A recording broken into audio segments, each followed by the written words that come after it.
we're talking about the emotional quotient of crises, right? All crises are emotional, okay? It doesn't matter what it is, it has an emotional element to it. Totally. But then you get, for good reasons, not bad, but you get legal advice, which tends to pull back the emotion, and you have to start balancing the comms need to get out there and be authentic, and legal need to protect the brand and company. Tell me, as a CEO, how you balance those two and what you look for from the CCOs. Authentic truth-telling. Get out of the way of everything else. If you lose that, you're dead. And whether legal wants you to spin it or somebody else wants you to hold back, I mean, that presentation we just had so there. Powerful. That's what you need. Mm-hmm. That's how you tell the story. You don't tell the story with legalese and phony charts and all the crap that goes into the game. I mean, you tell it with emotion and truth. We have a chapter in the book now about what is leadership all about. What's leadership 2.0? It's 2 words. It's truth and trust. In every organization, that is what it's got to be about. Building truth and trust. Think about it. How many times do you go to a conference room, particularly people in your function, and hear, how are we going to spin this? Mm-hmm. Spin it? That's the wrong focus. Truth. We ought to have neon lights in every conference room. Only truth spoken here. Mm-hmm. But truth will only come if trust has been built relentlessly over the years by people knowing you have their back, by supporting them when they're down, by all the things you do. All the things you do. And that truth, trust, pull, and push ends up creating a culture that doesn't have a problem when a crisis comes. They tell the indispensable story. Mm-hmm.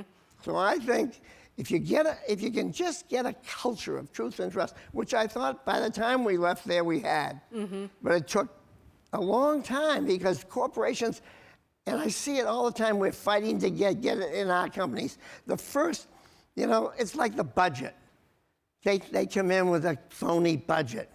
And then and then you're pulling on like a dentist. You're in there trying to find the cavities to get the budgets to come up a little bit. Oh, and then they got more money. And rather than just laying it out, having a truth discussion about what they need and what they can do with it, and trusting them to do the right thing. When you get that, it takes time. It doesn't happen the first day. But it's incredibly, in private equity, after about 18 months, you get it all the time. Because the interests are totally aligned. We can't give these people promotions. We're both in the game of trying to fix the company and sell it, or merge it. So we're aligned totally on both sides of the table. They don't have to come in with their perfect white shirt and their perfect suit to make the plastic pitch that sort of get them the next job. They're in there to get rich. And they own the company in some extent. So you get away from a lot of that corporate spin junk that really paralyzes a company. Spin slows companies. And when you get the spin out with truth on the table, you can act. You can act quickly. The CEO and the CCO have a unique relationship. Total trust, very intimate, in it together, buy in on the mission, buy in on where you're going, where the company's going, how they're going to get there, etc. And oftentimes, it conflicts with some of the spin coming from the CCO's peers. And I've seen in company after company, the CCO giving up their peers and not having enough time with their peers and whispering in the CEO's ear things about the peers. Now, that may not be an issue. I may be imagining this, but I've seen it in 40 companies. And I saw it in the company I had. And it is a challenge for CCOs, in my view, because their relationship is closer to the CEO than any other person on the staff, at least in the companies I'm involved with. And as a result, they know more about also what's going on in the bowels of the company. So managing that balance and keeping the integrity with the peers is always a tough job. The peers inevitably get mad at the CCO because he or she said something to the CEO that causes them some grief in the truth and trust area. How does a CCO get comfortable going into the CEO and developing that trust and relationship and making it happen? If, something like this is too hard to bring the hard issues, to develop the trust that you've been talking about. Well, I wouldn't put this in the category of dealing with their own CEO, because undoubtedly they've developed a special relationship, or they wouldn't be there. I think that I can't imagine coming to work as a CCO without being a close partner of the CEO. I mean, I don't know how that could happen.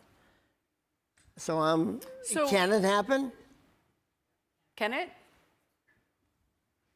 I mean, how can you do your job? So, well, let's talk about trust then and the straight talk. So just applause. We'll try and do like a applause poll. Straight talk, talking truth to the CEO, easy, clap. Not bad. Yeah. It's good. No, I think that would be, otherwise there's no job. Otherwise there's no, I mean, in the end, of the 5 or 6 things that a leader has to have is one, a clear, in the bones, in the skin, in the blood mission statement that everybody can smell, talk about in their sleep, meet in the elevator, meet people on the airplane, and describe their company's mission, where they're going. And without the CEO and the CCO together on that, and you communicating it in 19 ways until you can gag, that's critical. The other thing a leader of today has to do is they have to get rid of clutter. You know the Olympics where you always have the curling, and you see the broom out in front of the anchor there, and a leader has to get.